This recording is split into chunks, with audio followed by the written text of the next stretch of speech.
उत्तर हांगखौर के दासदा ब्लॉक के दक्षिण तुइशमा पोस्ट ऑफिस और कांचनपुर थाने के अंतर्गत तुइशमा गांव में शाम 3 बजे बगीचे में काम करते समय अचानक बिजली गिरने से 5 युवक बेहद रूप से घायल हो गए और अभी वर्तमान में दासदा अस्पताल में उनका इलाज चल रहा है। उनके नाम कुमारजीत रियांग उम्र 27, जयंत रियांग उम्र 27, तनन राय रियांग उम्र 33, गुलामनी रियांग उम्र 36, जयथांग राय रियांग उम्र 32। उन सभी का गांव तुइशमा में है। इस खबर को सुनकर तिपरामाथा के CEC सदस्य फिलिप रियांग पहुंचे। उन्होंने इलाज करा रहे सारे युवकों को जितनी हो सके खुद का इलाज करवाने के लिए आर्थिक सहायता दी।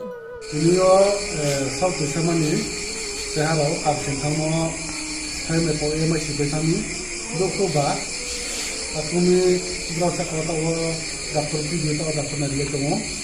दिल्ली को 17 तारीख 5 मार्च 2022 टाइम को बहुत साजाने पत्तासमें ब्रह्म वाकई दो आबान खाइए ब्रह्म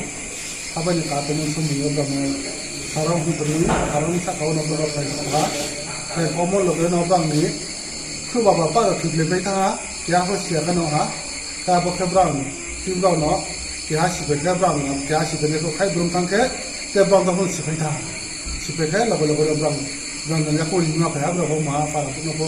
फोन के पसिया मा के बदे ब्रह्म खा को महा मुई पसिया को ब्रह्म पारा से पहले हा पारा से पहले तो तो समान चियो दसदा हॉस्पिटल में तो डॉक्टर ने तो डॉक्टर तो काम के दिन के तो ब्रह्म चिचिबो साउंड पुने का हा तब लगे तो ब्रह्म स्थिति है ब्रह्म या तब ब्रह्म तो नो वारा जो पाल खाई को तो बोले तो डॉक्टर काम है तो तुम्हें और चंद्र तो तो शांति के जे मैंने बेले से सुबह में खबर पा हम से तो दुखिस मार के मोले तो बड़ा तो पार्किंग पोंगे के बमन पोंगे तो तुसी चुमो नमको में के जिए तो तुम तो खाप संग मा सदम से उसमें